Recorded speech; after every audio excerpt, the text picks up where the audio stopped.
Yo, what's going on, everybody? This is epiCHATS coming at you with a video that will not be hosted on the BTS channel, but they may be in the future.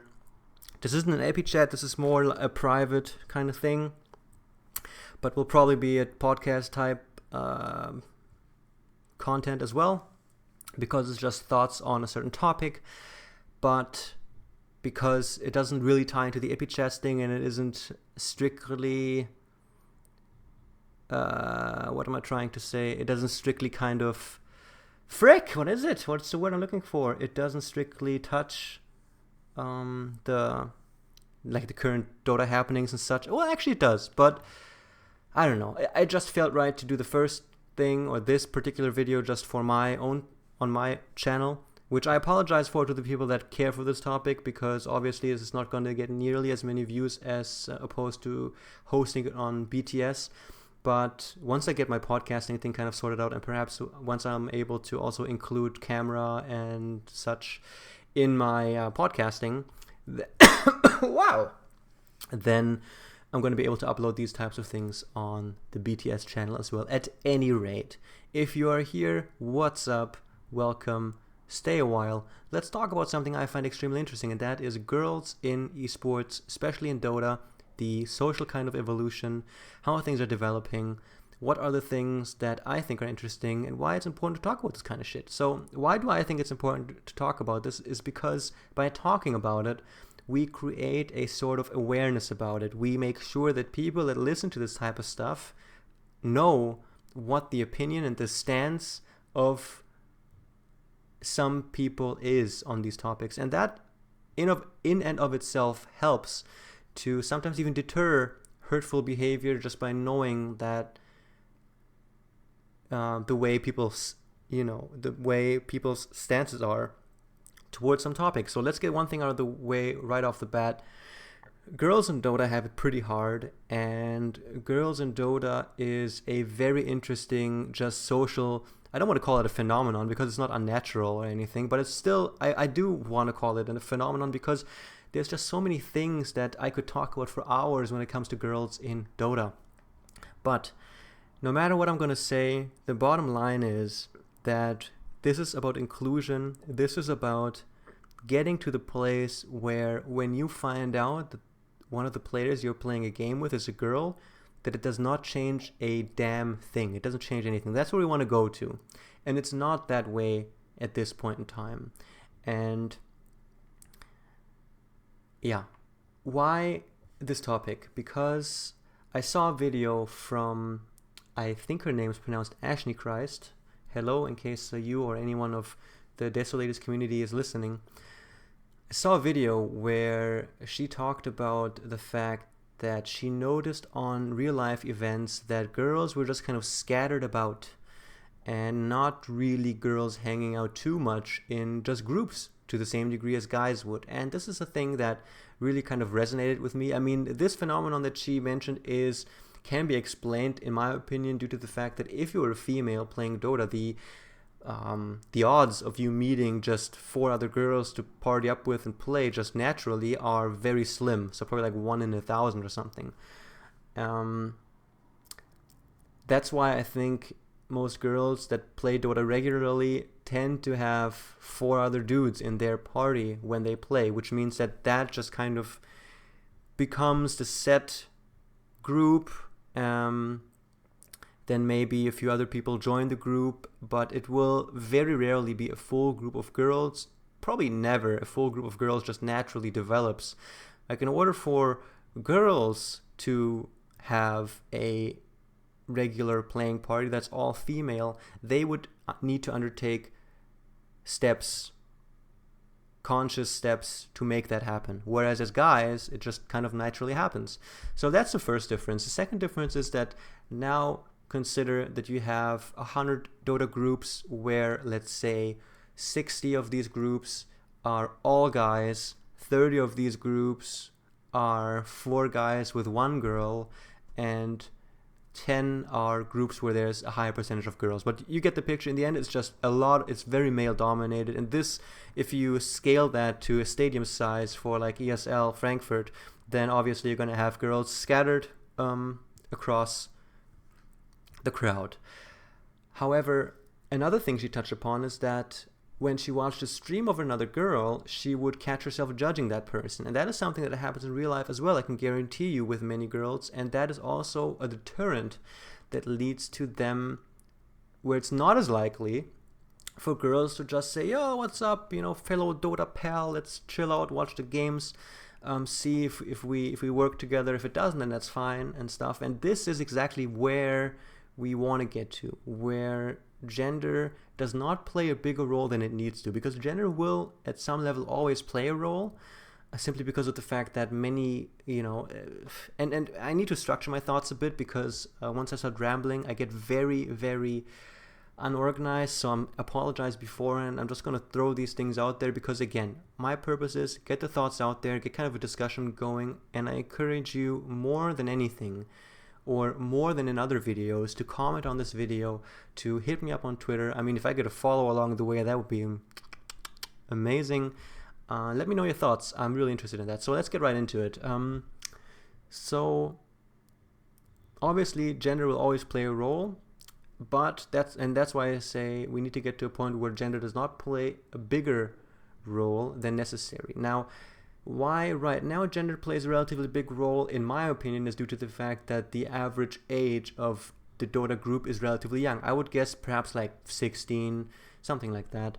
Then on average, most guys are single in Dota. Then on average, again, with the young age, most guys are not extremely mature when it comes to what relationships are about, what finding a partner is all about. So again, on average, for most of these guys, if you as a person complete the following criteria, or meet the following criteria: A, boobies; B, enjoy video games, then you're pretty much wife material immediately. And that, with the younger generation, will lead to just natural friction, because A, the girls will probably not always be interested. B, you will probably not be the only guy that's interested, especially if the girl is kind of attractive and you have another group of 15-year-olds, and I can guarantee you 50% are going to just insta crush on this attractive video game interested girl, and that just leads to natural tension. And I can guarantee you that most girls that play Dota and have been playing this for a while and are let's say 20 years old, they will have experienced the following scenario at least once. And it would be awesome if the females that are listening to this could let me know if I was wrong with any of these things, because I'm pretty certain that this is correct. Anyway, the experience that most of these girls, or I would even say all of these girls, have made at least once is the fact where you throw the information out there inside of a Dota game that you're female, you either get boob jokes, sexist comments, you get hit on, or you get flamed for being a female, or people start being super nice to you. And maybe there's even one guy at least who's like, hey, I enjoyed playing that game with the guy, he was polite, he was gentlemanly, he wore a fedora, he has great style, I shall add him to my Steam. So you add him, and you play more games. Not because you're into him or because you think he's attractive, but because the game was fun. But I can guarantee you that dude probably did not just add you because he enjoyed the game so much.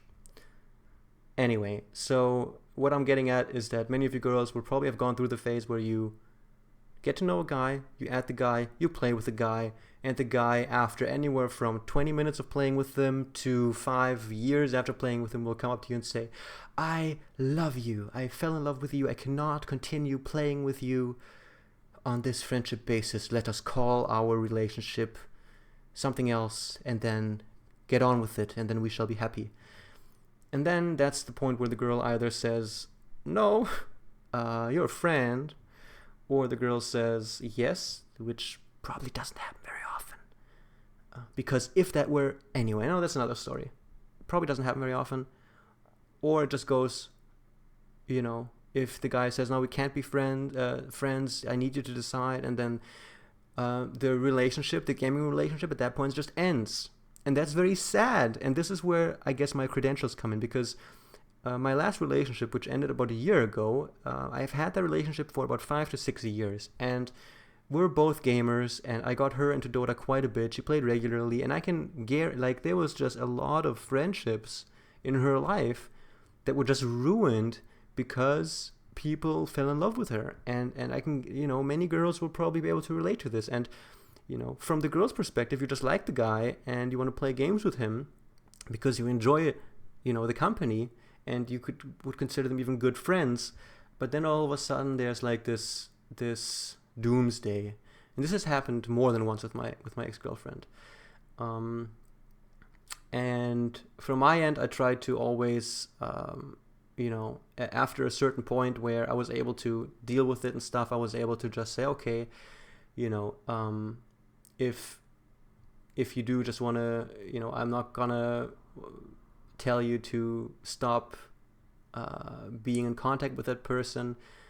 If you still want to play and stuff and he's still up to it, then that's fine. For me, it was just kind of important to know that this kind of shit went down. But I'm getting off topic. I mean, this kind of stuff just happens for many girls, and if girls are in a relationship and this stuff happens, then it's different from relationship to relationship, whether or not this is something that you consider you should talk to your partner about. I'm sure there's like some relationships out there where you would not want to tell your partner, but whatever. So it's difficult. And I mean, how old am I? I'm 26, so I would consider myself a little bit more mature than, let's say, people that are dating with like 16, 17, 18 years old. But what you realize once you have been around for a while and you've had a few experiences, that no, the checklist is not just enthusiastic for games and female. There's just a lot more that goes into it. So, and in fact, there's so much more that goes into it that there's absolutely nothing wrong with getting to that baseline point of being able to say, hey, this person that I'm playing Dota with just revealed to me that she's female. There should be absolutely no reason for me to treat that person any different, to be nice to her, to even add her or whatever. There shouldn't really be a point to it. Of course, it happens that you just get along very well and so on and so forth, but it's just these reasons in my mind that lead to just a natural tension that exists due to the fact that gaming at this point in time is just male dominated, relatively young, and girls are even now still relatively rare. I mean, it increases rapidly, and that's a good thing, but these dialogues are right now, I think it's the appropriate time to talk about this kind of stuff, because again, it's important to get these views out there, to have discussions. Maybe I'm completely wrong. Maybe people have completely different ideas. Maybe this doesn't happen to a lot of girls, and my view is completely warped. In which case, I would be very thankful to be corrected, by people that just know a lot more about this type of stuff. So, but what I personally experienced is that just from that one dynamic I touched on, there's just a lot of potential heartache and stress, especially, that can just come out of nowhere for girls, because my ex, she didn't ask for it. She never asked for people to kind of fall in love with her and then make her decide, I want more, or we can't play anymore, or whatever. I mean, most the one example I'm referring to, it went actually pretty cordially, where the guy just wanted to know if she could see anything more happening between them, and if not, then that's fine. They could just remain friends, and then that's it. My girlfriend then she told me, because she was awesome, and as far as I understood, the guy, when he found out that I knew, he assumed that pretty much it's over in terms of friendship. But I may be wrong in that regard as well. But just from the way that the conversation went, I guess. That's then essentially where I have experienced it often enough that this is something that just really hurts her as well, because she's just losing friends because of this type of shit. Where I just figured we've been together for a while, and we should just trust each other. So definitely, I mean, if you tell me you're not interested in that way and you want to remain friends, then do it. So there's just a lot of things that and I mean, I don't think this is, I think this is normal and it should be that way in many relationships. But believe it or not, in many relationships this is not normal. Many partners will be like, oh no, you can't be playing with the guy regularly and over hours each week and each day because he's into you. That's just not right. So there's what I'm trying to get is that there's many things that factor into this situation. A lot of things, not just girls, guys, Dota, but also personal development, and where in everyone's individual development that goes from 10 years old to 50 years old, where that person gets involved into this situation and how far that whole situation itself has progressed along its development. So at the moment, I think the development is going very well. Girls are gathering up together. They are fortunately already used to the fact that as a girl you just have it hard in the scene, and unfortunately and fortunately they are used to, if they reveal the fact they're a girl, that they have just a bunch of stuff thrown their way immediately. They just toughened up in that sense, and that's good. So now what I think is the next correct type of step in this evolution is to work to create common understanding, to get these discussions going toward a point where there's just no difference if we're at an event and it's a girl and a guy or whatever, and we can all just enjoy the event and be fellow gamers. And there will always be we can't ignore the fact that this human race does exist in two sexes, and that there's a kind of innate desire at a certain age to find a partner, and that definitely factors into all this stuff. But again, we need to make sure that it does not affect things more than it needs to. So if you and now to get concrete, so if in your personal social circles, in your Dota crews and stuff, you experience these types of things that go on, and you think that the way that things are being handled is not how you would think it needs to be handled, maybe like an overjealous girlfriend or boyfriend, or sexist comments toward a girl, or all these things we just talked about, then you can ask yourself consciously at that point in time, where on the spectrum do you find yourself in? Are you on the end where you are proactive and you are vocal about it and you're gonna try and influence it to speed up the process? Are you just gonna make a mental note and just observe what's going on? Are you even gonna participate in the quote-unquote wrong way? Just make a decision for yourself. Do you want to be vocal about it? How vocal do you want to be about it? How proactive do you want to be? Do you just want to say in your mind, I think the positive development is great. I don't need to get into the quote-unquote battlefield myself, but you guys rock on. And I think if we make sure that this happens, then we're going to have a lot more efficient, I guess, self-policing, policing in a good way, I think. And that's what needs to happen. We need to make sure that everyone in our community feels safe to just be as they want to be. And as you guys all know, consciously or unconsciously, our gaming scene is extremely novel. It's so different because we are connected in real time. We have Instagram, Snapchat, all that shit. We can post things very quickly. We get judged very quickly. We judge very quickly. And I think that's all normal. And it's good. If you put a line underneath the whole thing, you add it all up, in the end, the whole technological advancement is good, and the development itself is a good one. But there's many things that are still wrong with it, and this is one of the things. The fact that it is still so hard for women to be however they want to be without being judged and attacked, and also to hopefully one day just be able to, when they see each other at events, to just be like, yo, fellow gamer, what's cracking? let's chill. And I mean, this I just talked about this from the female perspective because, again, I saw this video that gave me the impulse to talk about this.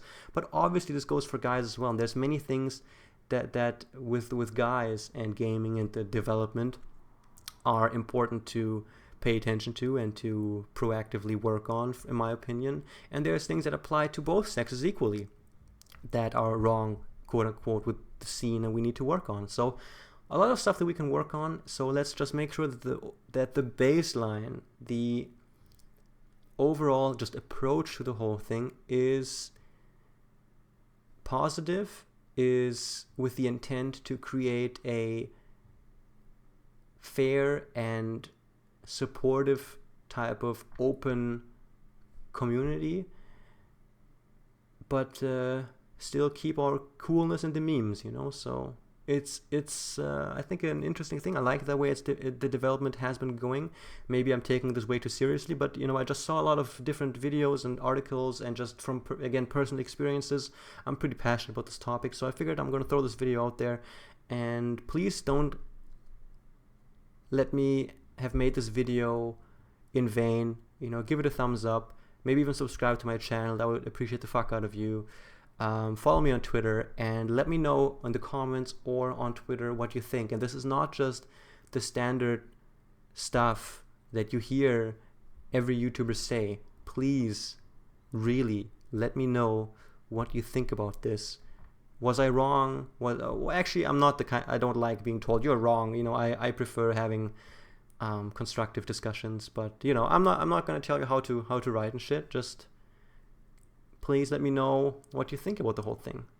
And yeah, maybe if I get enough feedback, I can do another one of this. But toward the women that are kind of banding together and working very proactively on the whole thing, you know, keep it in the correct spirits. Rock on. Don't, you know, keep it fun. Don't take yourselves too seriously. And you know, muchos sucesos and fun. I'm out. Peace.